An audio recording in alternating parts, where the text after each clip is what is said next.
Hello there, and welcome to the Moment After podcast. I just saw Moana, so I wanted to talk about it. And this is going to be a spoiler-free discussion, so you don't have to worry about that. Let's start off talking about the directors. Ron Clement and John Musker have finally come back to Disney, baby. And the last movie they directed for Disney was The Princess and the Frog. But they're more well-known for things like Aladdin or The Little Mermaid. They also did one of my personal favorite movies, The Great Mouse Detective. So I was really excited when I heard that they were directing this movie. Now, we have seen this story a number of different times, okay? Someone is being forced into a box. They don't want to be in that box, so they decide to do whatever it is they want to do instead. kind of like Ariel in The Little Mermaid. The visuals in this movie are out of control, okay? They are absolutely gorgeous. I feel like someone could use this same graphics engine to make a photorealistic movie and no one would be able to tell the difference because that is how magnificent these backgrounds were. They had a whole team directed to the water. Okay? Now, the water is kind of like a character in this movie, but a whole team just devoted to making the water look beautiful. And they nail it. It's so good. Now, the character of Moana, she's great. She's fun, she's adventurous, she's very conflicted about what she wants to do and what she wants in life, so that makes her very interesting. But there's two characters, in my opinion, that just completely steal this movie. It's the grandma and Maui. The grandma is just so much fun, and she's playful, and without her, Moana's journey never even happens. And Maui, I really can't think of a more interesting side character since the genie in Aladdin. The first time you see Maui, you get an idea in your mind of what this character is and how he's going to act throughout the movie. And then as you learn more about him, you're like, oh wow, he's actually a much deeper character than I first thought that he was. His backstory is incredibly interesting, and that's good storytelling. So bravo to you, Ron Clements and John Musker. Great job. Great job. Now, there were some things that I would put as like a knock against the movie, right? The entire marketing campaign, we've seen Moana having two little animal buddies with her.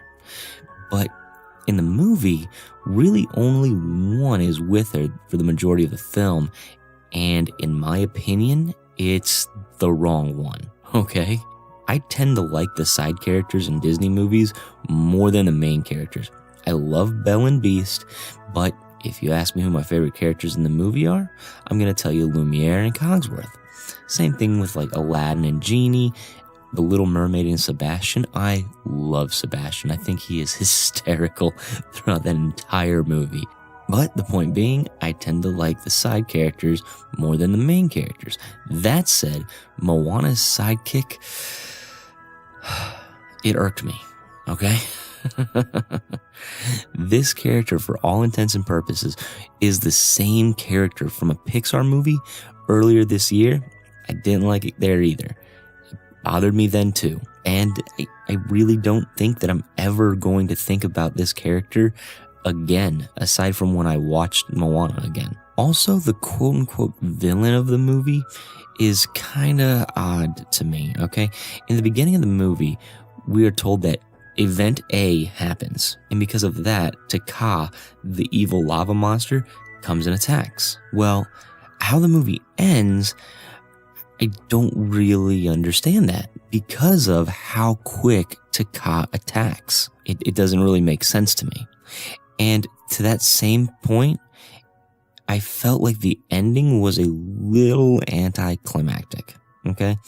The two scenes leading up to the end are incredible, right? They're action-packed, they're really, really fun to watch, but when Moana is actually interacting with Taka, it takes about 10 seconds, and it's over. Honestly, I would have liked to see them interacting a little bit more, but since Moana is a human and Taka is a giant evil lava monster, what are you gonna do,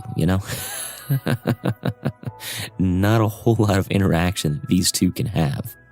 The only other thing that was a little distracting to me was Maui's voice actor, it was Dwayne Johnson. Now, I never felt like he fully became Maui. To give you an idea, if I was just listening to the audio of Moana, I would still hear Dwayne Johnson. I wouldn't hear Maui, if that makes any sense. And honestly, these are pretty minor complaints about this movie, and I will happily overlook all of them if it means I get to listen to this movie's music, okay? Because it is absolutely awesome. Lyrics and music were done by Hamilton creator Lin-Manuel Miranda, and this guy, his music is just great. It is so good. The songs that he wrote are so catchy. There's 5 songs that are sung during this movie, and all 5 will get stuck in your head at one point, I promise you. I think this is the best music in a Disney movie since Tangled. Now, I love Frozen and the songs in that are a lot of fun, but I thought Tangled did a slightly better job overall with the soundtrack, and I think Moana bests Tangled. The way these songs in Moana are set up, though, aren't like any other Disney movie. The songs are really fast, there's a bunch of repraises, and I think this could be a signature of Miranda's, but in Hamilton and in Moana, the villain songs are very, very different from the rest of the songs in the movies or the play, and they're also kind of goofy. Now, I know a couple of people who really didn't like the villain song in this, but I'll be honest, it's probably the one that gets stuck in my head the most. It's not the best song on the soundtrack, but it's definitely a lot of fun. I think the best song in the movie is You're Welcome, which is Maui's song. The lyrics are clever, it's fast-paced, just like the rest of the movie, and it was fun. Dwayne Johnson had a blast recording this. You could just tell he was having such a good time. And I was a little worried about Dwayne Johnson singing when I heard that he was going to be Maui, and I went back on YouTube and I found some clips of him singing in the ring when he was The Rock for the WWE. He was great. He was great. And in this movie, he is great again. It was a lot of fun. Not only are the music and the lyrics during You're Welcome awesome, so are the visuals. The visuals are a lot of fun. They are entirely different from anything else in the movie. There's a lot of 2D animation going on, and I'm always happy to see that, so good for them. And it's just really cool. And like I just kind of mentioned, Moana doesn't have any really extraneous scenes. It uses the scenes that it has to its fullest potential. There is always something interesting going on screen, whether it's an action set piece with the Kakamora, which are awesome. It's paying homage to Mad Max Fury Road, and it is a lot of fun to watch. Or you have really interesting dialogue going on between Maui and Moana. You're getting character development, you're getting a song, just crazy, crazy beautiful visuals. It's just a joy to watch this movie. And like I said, something interesting is always happening on screen. At the end of the day, I'd say go see Moana. If you like Disney movies, go see Moana. If you like musicals, go see Moana. I'd give Moana a 9 out of 10.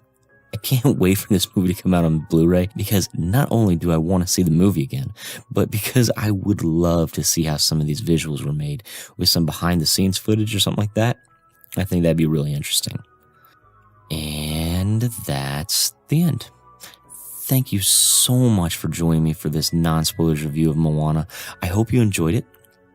Look for a full spoiler discussion of Moana on this week's episode of the Nocturnal Disney Podcast.